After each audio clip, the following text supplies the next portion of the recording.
नमस्कार दर्शक बंधु शुभ सकाल। आज हूँ मे मास 14 तारिख गुरुवार। चलतु नजर पकेबा आज दिन राज्य देश विदेशर 20टी गुरुत्वपूर्ण खबर पर। ता पूर्व जदि आपण चैनल नुआ करी अछंती तेबे वीडियोटी को गोटे लाइक और शेयर करने सह चैनल को सब्सक्राइब करी आपण केउ जिले रे वीडियोटी को देखुचंती ताहा जणांतु।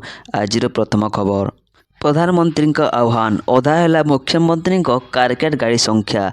पश्चिम एशिया परिस्थिति जो समग्र विश्व में देखा तैल संकट परिप्रेक्षी में प्रधानमंत्री श्री नरेंद्र मोदी देशवासी को विभिन्न खर्च काट विशेषकर पेट्रोल व्यवहार कम करने को आह्वान देते। मुख्यमंत्री मोहन चरण मांझी प्रधानमंत्री आह्वान को स्वागत कर निज व्यक्तिगत सुरक्षा जाऊा गाड़ी गुड़ी को कम कर अधा कर सहित प्रधानमंत्री आह्वान को गुरुत्व दे व्यक्तिगत गाड़ी रे जीवा आसिबा कम करने सहित अधिक मात्रा रे पब्लिक ट्रांसपोर्ट व्यवहार करने को राज्यवासी को निवेदन करिसेंती। परवर्ती खबर, धानर एमएसपी बढ़ाइले केंद्र सरकार। आसंता वर्ष पर धानर सर्वनिम्न सहायक मूल्य 72 टंका वृद्धि। केंद्र कैबिनेट बैठक में चाषी भित्तिभूमि और शक्ति क्षेत्र सह जड़ित अनेक प्रमुख निष्पत्ति को मंजूरी मिली। 2024-27 खरीफ ऋतु पर सर्वनिम्न सहायक मूल्य एमएसपी वृद्धि को कैबिनेट अनुमोदन करिछि। आसंता वर्ष पर धानर सर्वनिम्न सहायक मूल्य 72 टंका वृद्धि करिसेंती।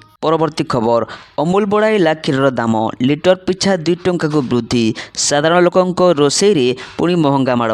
देश में सबुठ बड़ नामी कंपानी अमूल सारा देश में 1 लिटर क्षीर मूल्य पिछा 2 टंका को वृद्धि करिछि। ग्राहक मानक एक यह जानिबा गुरुत्वपूर्ण जे यह लिटर पिछा 2 टंका वृद्धि मे 14 तारिख कार्यकारी होइछि। यार अर्थ हेउछि मे 14 तारिख ग्राहक मानक एवं खुचरा बजार एवं स्टोर रे अमूल क्षीर किनिबा पई नूतन दर देवाकू पड़िबो। देशव्यापी अमूल द्वारा प्रति लिटर पिछा 2 टंका वृद्धि मे 14 तारिख कार्यकारी हेबा द्वारा लक्ष लक्ष ग्राहकों दैनंदिन आवश्यकता एवं परिवार बजेट पर सीधासलख प्रभाव पकाइबो। अमूल कहवा अनुसार चाषी को उचित दाम देवा एवं व्यवसायी को मजबूत करने सामान्य दर बढ़ी। परवर्ती खबर, खूब शीघ्र चलिबो पुरी कोरापुट नुआ एक्सप्रेस। खूब शीघ्र चलिबो पुरी कोरापुट नुआ एक्सप्रेस एने सूचना दिले सीएमओ। सप्ताह 3 दिन चलिबो नहीं जना पड़ी। पुरी कोरापुट नुआ एक्सप्रेस चलिबा नहीं प्रधानमंत्री और रेल मंत्री को धन्यवाद जणाइले मुख्यमंत्री मोहन चरण मांझी।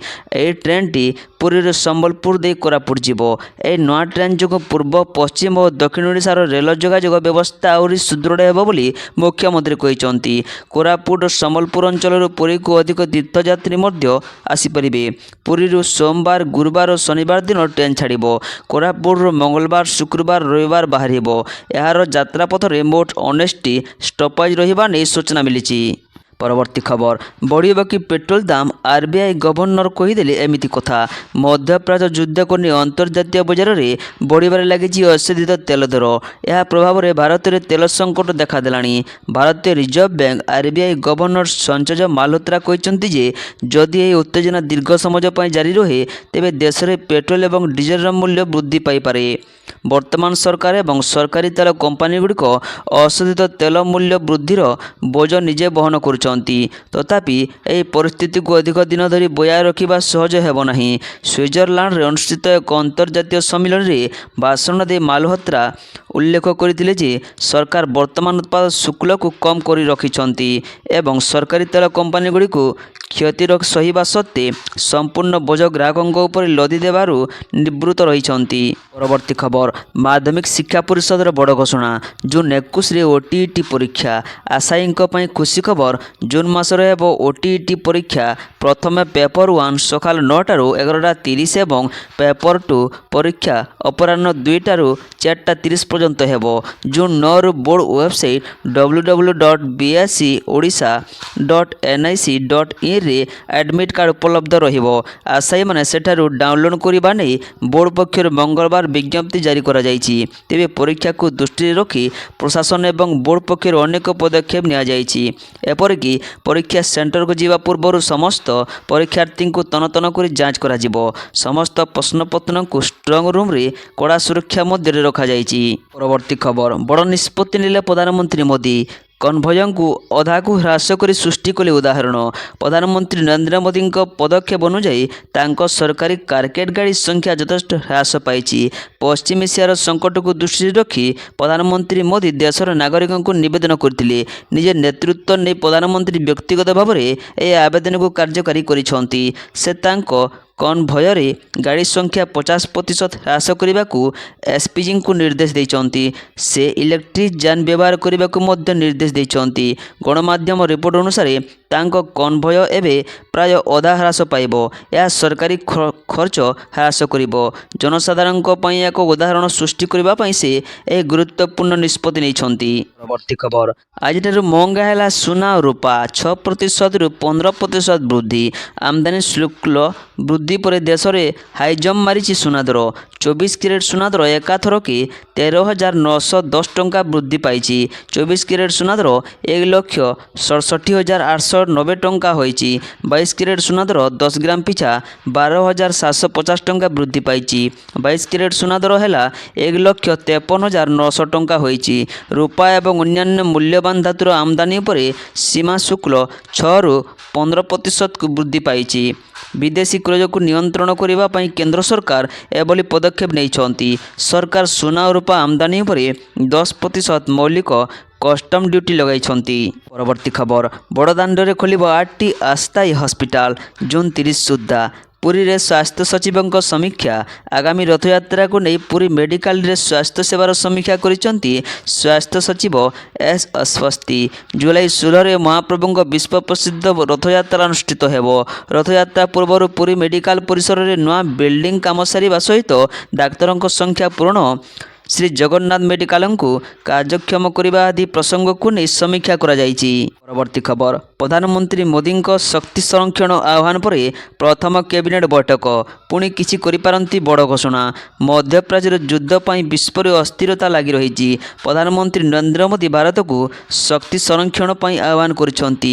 ଏହାରି ଭିତରେ ଆଜି 13 ମଇ ପୂର୍ବାହ୍ନ 11ଟାରେ ଏକ କ୍ୟାବିନେଟ୍ ବୈଠକ ଅନୁଷ୍ଠିତ ହେବାର କାର୍ଯ୍ୟକ୍ରମ ରହିଛି।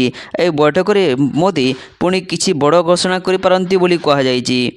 ତେବେ ଏହି ବୈଠକ ଉପରେ ଦେଶବାସୀଙ୍କର ନଜର ରହିଛି। ପ୍ରତିରକ୍ଷା ମନ୍ତ୍ରୀ ରାଜନାଥ ସିଂଙ୍କ ଅଧ୍ୟକ୍ଷତାରେ ଅନୌପଚାରିକ କ୍ଷମତାପ୍ରାପ୍ତ ମନ୍ତ୍ରୀ ଗୋଷ୍ଠୀର ଏକ ବୈଠକ ଅନୁଷ୍ଠିତ ହୋଇଥିଲା। ଏହି ବୈଠକରେ ପଶ୍ଚିମ ଏସିଆ ସଙ୍କଟ ବୃଦ୍ଧି ପାଉଥିବା ବେଳେ ଯୋଗାଣ ଶୃଙ୍ଖଳାକୁ ସୁରକ୍ଷା ଦେବା ଏବଂ ନିରବଚ୍ଛିନ୍ନ ଶକ୍ତି ପ୍ରବାହ ସୁନିଶ୍ଚିତ କରିବା ପାଇଁ ଠୋସ୍ ପଦକ୍ଷେପ ଉପରେ ଆଲୋଚନା କରାଯାଇଥିଲା। ପରବର୍ତ୍ତୀ ଖବର, ଇନ୍ଧନ କଟକଣା। ପ୍ରଧାନମନ୍ତ୍ରୀ ମୋଦି ଦେଇଥିବା ଆହ୍ୱାନ ନିଜେ ମାନିଲେ। ଭିଭିଆଇପି ଗସ୍ତରେ ଅଙ୍କୁଶ ଲଗାଇଲେ। ମଧ୍ୟପ୍ରାଚ୍ୟର ଯୁଦ୍ଧ ପାଇଁ ବିଶ୍ୱରେ ଅସ୍ଥିରତା ଲାଗି ରହିଛି। ବର୍ତ୍ତମାନର ବିଶ୍ୱ ଶକ୍ତି ସଙ୍କଟ ସମାଜରେ ବିଭିନ୍ନ ଦେଶର ସରକାରମାନେ ନାଗରିକଙ୍କୁ ଇନ୍ଧନ ବ୍ୟବହାର କମାଇବା, ଯାତାୟାତ ସୀମିତ କରିବା ଓ ଶକ୍ତି ସଂରକ୍ଷଣ ପାଇଁ ଆହ୍ୱାନ କରିଛନ୍ତି। ପ୍ରଧାନମନ୍ତ୍ରୀ ନରେନ୍ଦ୍ର ମୋଦି ଦେଶବାସୀଙ୍କୁ ପେଟ୍ରୋଲ ଓ ଡିଜେଲ ସଞ୍ଚୟ କରିବା ଏବଂ ଅନାବଶ୍ୟକ ଖର୍ଚ୍ଚ କାଟ କରିବା ପାଇଁ ଆହ୍ୱାନ ଦେଇଛନ୍ତି। ପରବର୍ତ୍ତୀ ଖବର, ଅବପାତ ହେବନି, ବଢ଼ିବ ତାତି। 41 ଡିଗ୍ରୀ ଛୁଇଁପାରେ ପାରଦ। ମନ୍ନାର ଉପସାଗର ଓ ଶ୍ରୀଲଙ୍କା ଉପରେ ସକ୍ରିୟ ଥିବା ଘୂର୍ଣ୍ଣିବଳୟ ପ୍ରଭାବରେ ଗତକାଲି ସକାଳେ ଉତ୍ତର ଶ୍ରୀଲଙ୍କା ଉପକୂଳସ୍ଥ ଦକ୍ଷିଣ ପଶ୍ଚିମ ବଙ୍ଗୋପସାଗର ଉପରେ ଲଘୁଚାପ କ୍ଷେତ୍ର ସୃଷ୍ଟି ହୋଇଛି। ଏହା ସହ ଜଡ଼ିତ ଷଷ୍ଠ ଲଘୁଚାପ ଘନୀଭୂତ ହୋଇ ଅବପାତ ରୂପ ନେବାର ସମ୍ଭାବନା କମ୍। ଆଗାମୀ 48 ଘଣ୍ଟାରେ ଏହା ଷଷ୍ଠ ଚିହ୍ନିତ ଲଘୁଚାପରେ ପରିଣତ ହୋଇପାରେ, କିନ୍ତୁ ଅବପାତ ହେବାର କ୍ୱଚିତ ସମ୍ଭାବନା ଅଛି। ତେବେ ଆସନ୍ତା 6ରୁ 7 ଦିନରେ ରାଜ୍ୟର ବିଭିନ୍ନ ସ୍ଥାନରେ ତାପମାତ୍ରା 2ରୁ 4 ଡିଗ୍ରୀ ବଢ଼ିପାରେ ବୋଲି ପାଣିପାଗ ବିଭାଗ ଆକଳନ କରିଛି। 16 ତାରିଖ ବେଳକୁ ରାଜ୍ୟରେ 41 ଡିଗ୍ରୀ ଛୁଇଁପାରେ ପାରଦ। ମଙ୍ଗଳବାର ଟିଟିଲାଗଡ଼ରେ ତାତି ସର୍ବାଧିକ 40 ଡିଗ୍ରୀ ଥିଲା। ସମ୍ବଲପୁରରେ 39, ଝାରସୁଗୁଡ଼ାରେ 39, ଭବାନୀପାଟଣାରେ 39 ଡିଗ୍ରୀ ଥିଲା। ବୁଧବାର ଓ ଗୁରୁବାର ପଶ୍ଚିମ ଓଡ଼ିଶାର ଅଧିକାଂଶ ସ୍ଥାନରେ ତାପମାତ୍ରା 40 ଡିଗ୍ରୀ ପାଖାପାଖି ରହିପାରେ। ପରବର୍ତ୍ତୀ ଖବର, ସିବିଏସ୍ଇ ଦ୍ୱାଦଶ ପରୀକ୍ଷାରେ ଉତ୍ତୀର୍ଣ୍ଣ ଛାତ୍ରଛାତ୍ରୀଙ୍କୁ ମୁଖ୍ୟମନ୍ତ୍ରୀଙ୍କ ଶୁଭେଚ୍ଛା। କେନ୍ଦ୍ରୀୟ ମାଧ୍ୟମିକ ଶିକ୍ଷା ବୋର୍ଡ ସିବିଏସ୍ଇ ଦ୍ୱାରା ପରିଚାଳିତ ଦ୍ୱାଦଶ ଶ୍ରେଣୀ ବୋର୍ଡ ପରୀକ୍ଷାରେ ସଫଳତାର ସହ ଉତ୍ତୀର୍ଣ୍ଣ ହୋଇଥିବା ଛାତ୍ରଛାତ୍ରୀମାନଙ୍କୁ ମୁଖ୍ୟମନ୍ତ୍ରୀ Mohan Charan Majhi social media x-ray ଶୁଭେଚ୍ଛା ଜଣାଇଛନ୍ତି। ପରୀକ୍ଷାଫଳ ନିର୍ବିଶେଷରେ ସମସ୍ତେ ଦୃଢ଼ ଆତ୍ମବିଶ୍ୱାସର ସହ ଜୀବନର ପ୍ରତିଟି ଆହ୍ୱାନକୁ ସାମ୍ନା କରି ଆଗକୁ ବଢ଼ନ୍ତୁ। ଏହି ପ୍ରତିଭାବାନ ଯୁବପିଢ଼ି ହିଁ ସମୃଦ୍ଧ ଓଡ଼ିଶାର ସାରଥୀ ସାଜିବେ। ସମସ୍ତ ଛାତ୍ରଛାତ୍ରୀଙ୍କ ସଫଳ ଏବଂ ପ୍ରଗତିଶୀଳ ଭବିଷ୍ୟତ ମୁଖ୍ୟମନ୍ତ୍ରୀ କାମନା କରିଛନ୍ତି। ପରବର୍ତ୍ତୀ ଖବର ଶ୍ରୀମନ୍ଦିର ଚାରିଦ୍ୱାର ଆଗରେ ଶ୍ରଦ୍ଧାଳୁଙ୍କ ବ୍ୟାଗ୍ ଚେକିଂ ନିମନ୍ତେ ପହଞ୍ଚିଲା ବ୍ୟାଗ୍ ସ୍କାନର। ଏହା କେବେ ବ୍ୟବହାର ହେବ ସେ ନେଇ ପୁଲିସ ପକ୍ଷରୁ ସ୍ପଷ୍ଟ କରାଯାଇନି। ଶ୍ରୀମନ୍ଦିରରେ ଦୈନିକ ଲକ୍ଷାଧିକ ଶ୍ରଦ୍ଧାଳୁଙ୍କ ଆଗମନ ହେଉଥିବାରୁ ଆତଙ୍କି ଅଘଟଣ ଘଟାଇବା ନେଇ ସର୍ବଦା ଆଶଙ୍କା ଥିବାରୁ ଏଠାରେ ସୁରକ୍ଷା ବ୍ୟବସ୍ଥା କଡ଼ାକଡ଼ି କରିବା ଜରୁରୀ ହୋଇପଡ଼ିଛି। ଶ୍ରୀମନ୍ଦିର ଢିଲା ସୁରକ୍ଷା ବ୍ୟବସ୍ଥା ଯୋଗୁଁ ଅତୀତରେ ବହୁ ଅଘଟଣ ଘଟିଛି। ପୁଲିସ ଓ ପ୍ରଶାସନିକ ସୁରକ୍ଷା ବ୍ୟବସ୍ଥା ସମାଲୋଚନା ଆସିଛି। ଶ୍ରୀମନ୍ଦିର ଚାରିଦ୍ୱାରରେ ଅଚଳ ପଡ଼ିଥିବା ମେଟାଲ ଡିଟେକ୍ଟରଗୁଡ଼ିକୁ ସଚଳ କରାଯାଇଛି। ସ୍ୱତନ୍ତ୍ର ପୁଲିସ ସୁରକ୍ଷା ଯାନ ସିଂହଦ୍ୱାର ଥାନା ନିକଟରେ ମୃତଜନ ହୋଇଛି। ଶ୍ରଦ୍ଧାଳୁଙ୍କ ବ୍ୟାଗ୍ ସ୍କାନ୍ କରିବା ନିମନ୍ତେ ସ୍ୱତନ୍ତ୍ର ସ୍କାନର ପହଞ୍ଚିଛି। ଏହାର ବ୍ୟବହାର ନେଇ ଶ୍ରୀମନ୍ଦିର ସୁରକ୍ଷା ବାଟାଲିୟନ ଫୋର୍ସ ତାମିଲ ନେଉଥିବାରୁ ତାଲିମ ନେଇସାରିବା ପରେ ମେଡିସିନଗୁଡ଼ିକ ବ୍ୟବହାର ହେବ ବୋଲି ସୂଚନା ମିଳିଛି। ପରବର୍ତ୍ତୀ ଖବର ଇସ୍କନର ଅଦିନିଆ ରଥଯାତ୍ରା ଜଗନ୍ନାଥ ସଂସ୍କୃତିରେ ପକାଇଛି ପ୍ରଭାବ। ଉତ୍ତରପ୍ରଦେଶରେ ହେବ ଅଦିନିଆ ରଥଯାତ୍ରା। ଇସ୍କନଠାରୁ ଦେଖି ଏବେ ଅନ୍ୟ ସ୍ଥାନରେ ଜଗନ୍ନାଥ ମନ୍ଦିର କରିଥିବା ବିଭିନ୍ନ ସଂସ୍ଥା ମଧ୍ୟ ଅଦିନିଆ ରଥଯାତ୍ରା ଓ ସ୍ନାନଯାତ୍ରା ପାଳନ ଆରମ୍ଭ କରିଛନ୍ତି। ଉତ୍ତରପ୍ରଦେଶର ହାପୁରରେ ହେବ ଅଦିନିଆ ରଥଯାତ୍ରା। ଏହାକୁ ଇସ୍କନ ନୁହେଁ ବରଂ ଉତ୍ତରପ୍ରଦେଶର ଏକ ସଂସ୍ଥା ଆୟୋଜନ କରୁଛି। 31 ମେରେ ନୌକା ବିହାର, 13 ଜୁନରେ ନେତ୍ରୋତ୍ସବ, 14 ଜୁନରୁ ରଥଯାତ୍ରା ମହୋତ୍ସବ ଆୟୋଜନ ନେଇ ଇନଷ୍ଟା ଆକାଉଣ୍ଟରେ ସମ୍ପୃକ୍ତ ସଂସ୍ଥା ପୋଷ୍ଟ କରିଛି। ପରବର୍ତ୍ତୀ ଖବର ନାହାକା ତିଆରି ଆରମ୍ଭ। ରଥତ୍ରୟର ଚକ, ଚଉରା ଓ ଗୁଜ ଆଦି ତିଆରି ଚାଲିଛି।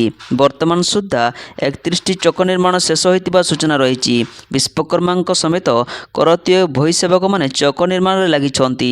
ରଥକଲା ମାଲିକାଣୀ ମା ଚର୍ଚ୍ଚିକାଙ୍କ ସମ୍ମୁଖରେ ଯନ୍ତାଗାଡ଼ରେ ପକାଇ ସିଙ୍ଗଡ଼ା, ତୁମ୍ବ ସଂଯୁକ୍ତ ସୁଲହର ତିଆରୁଛନ୍ତି ଭୋଇ ସେବକ। ସିଙ୍ଗଡ଼ା ପ୍ରସ୍ତୁତ ପରେ ବୁହା ହୋଇ ରଥ ଚାଲିକୁ ଆସୁଛି। ସେଠାରେ ଅଭିଜ୍ଞ ବିଶ୍ୱକର୍ମାଙ୍କ ନିର୍ଦ୍ଦେଶ କ୍ରମେ ପ୍ରସ୍ତୁତ ହେଉଛି ଚକ। ପରବର୍ତ୍ତୀ ଖବର ଅନ୍ତର୍ଜାତୀୟ ଚଳଚ୍ଚିତ୍ର ମହୋତ୍ସବ 4 ଦିନ ଧରି 13ଟି ଫିଚର ଫିଲ୍ମ ହେବ ପ୍ରଦର୍ଶିତ। 90 ଲକ୍ଷ ଖର୍ଚ୍ଚ କରିବେ ସରକାର। ଓଡ଼ିଶାରେ ହେବାକୁ ଯାଉଛି ଅନ୍ତର୍ଜାତୀୟ ଚଳଚ୍ଚିତ୍ର ମହୋତ୍ସବ। ଚଳଚ୍ଚିତ୍ରର ବିକାଶ ତଥା ସଂସ୍କୃତିକୁ ସୁଦୃଢ଼ କରିବା ପାଇଁ ରାଜ୍ୟ ସରକାର ଜୁନ୍ ମାସରେ ଏକ 4 ଦିନିଆ ଅନ୍ତର୍ଜାତୀୟ ଚଳଚ୍ଚିତ୍ର ମହୋତ୍ସବ ଆୟୋଜନ କରୁଛନ୍ତି। ଏନେଇ ମଙ୍ଗଳବାର ଦକ୍ଷତା ବିକାଶ ଏବଂ ବୈଷୟିକ ଶିକ୍ଷା ବିଭାଗର କମିଶନର ତଥା ସଚିବ ଭୂପେନ୍ଦ୍ର ସିଂ ପୁନିଆଙ୍କ ଅଧ୍ୟକ୍ଷତାରେ ଅନୁଷ୍ଠିତ ବୈଠକରେ ଏହି ନିଷ୍ପତ୍ତି ନିଆଯାଇଛି। ପରବର୍ତ୍ତୀ ଖବର ଆନ୍ତର୍ଜାତୀୟ ଯାତ୍ରାକୁ ବଡ଼ ଝଟକା। ଏୟାର ଇଣ୍ଡିଆ ବନ୍ଦ କଲା 100 ଉଡ଼ାଣ। ଏୟାର ଇଣ୍ଡିଆ ଆନ୍ତର୍ଜାତୀୟ ଯାତ୍ରୀଙ୍କୁ ବଡ଼ ଝଟକା ଦେଇଛି। ମଧ୍ୟପ୍ରଦେଶରେ ଚାଲିଥିବା ସଂକଟ ଯୋଗୁଁ ସାରା ବିଶ୍ୱରେ ଇନ୍ଧନ ଅଭାବ ସୃଷ୍ଟି ହୋଇଛି, ଯାହା ଜେଟ୍ ଇନ୍ଧନ ମୂଲ୍ୟକୁ ମଧ୍ୟ ପ୍ରଭାବିତ କରିଛି। ଏୟାର ଇଣ୍ଡିଆ ଜୁନ୍ ମାସରୁ 3 ମାସ ପାଇଁ ଅନେକ ଆନ୍ତର୍ଜାତୀୟ ବିମାନ ଉଡ଼ାଣ ବନ୍ଦ କରିବାର ଘୋଷଣା କରିଛି। ପରବର୍ତ୍ତୀ ଖବର ପ୍ରକାଶ ପାଇଲା ସିବିଏସ୍ଇ ଦ୍ୱାଦଶ ରେଜଲ୍ଟ। ଚଳିତ ବର୍ଷ ପାସ୍ ହାର 85.20%। ପ୍ରକାଶ ପାଇଲା ସିବିଏସ୍ଇ ଦ୍ୱାଦଶ ପରୀକ୍ଷା ରେଜଲ୍ଟ। cbse.gov.in କିମ୍ବା result.cbse.nic.in ଯାଇ ଚେକ୍ କରିପାରିବେ ଛାତ୍ରଛାତ୍ରୀ। ଡିଜିଲକର ଏବଂ ଉମଙ୍ଗ ଆପ୍ରେ ମଧ୍ୟ ରେଜଲ୍ଟ ପ୍ରକାଶିତ। ଏସବୁ ୱେବସାଇଟ୍ରେ ନିଜର ପରୀକ୍ଷା ଫଳ ଦେଖିପାରିବେ ଛାତ୍ରଛାତ୍ରୀ।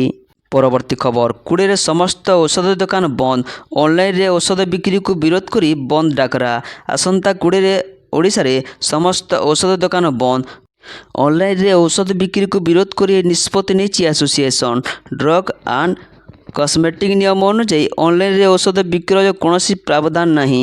କୋଭିଡ୍ ସମୟରେ ପରିସ୍ଥିତିକୁ ନଜରରେ ରଖି ଭାରତ ସରକାର ଜରୁରୀ ବିଜ୍ଞପ୍ତି ମାଧ୍ୟମରେ ଔଷଧ ଅନଲାଇନରେ ଦେବା ପାଇଁ ଅନୁମତି ପ୍ରଦାନ କରିଥିଲେ। ପରବର୍ତ୍ତୀ ଖବର କେନ୍ଦୁଝରରେ ଜିଲ୍ଲାସ୍ତରୀୟ ମୁଖ୍ୟମନ୍ତ୍ରୀ କନ୍ୟା ବିବାହ ଯୋଜନା।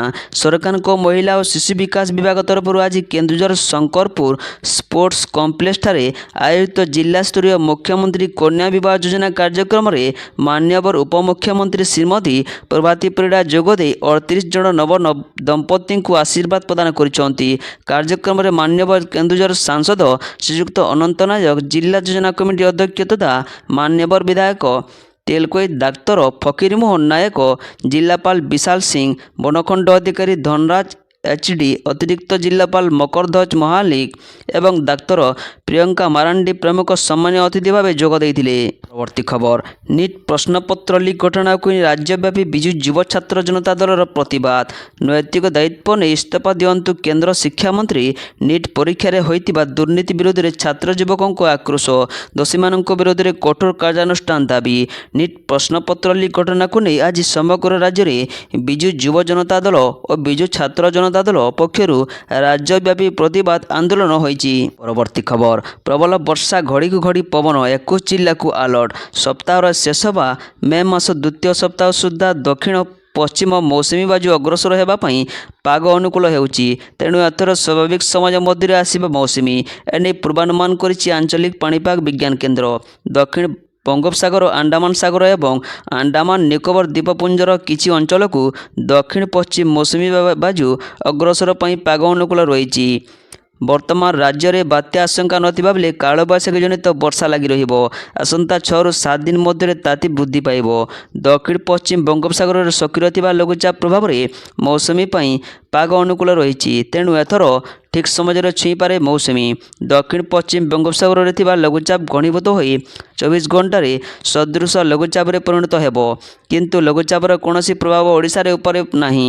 ବିଜୁଳି ଘଡ଼ଘଡ଼ି ସହ 30ରୁ 50 କିମି ବେଗରେ ପବନ ବହିବାର ସମ୍ଭାବନା ନେଇ 21 ଜିଲ୍ଲାକୁ ୟେଲୋ ୱାର୍ଣ୍ଣିଂ ଜାରି କରିଛି ପାଣିପାଗ ବିଭାଗ।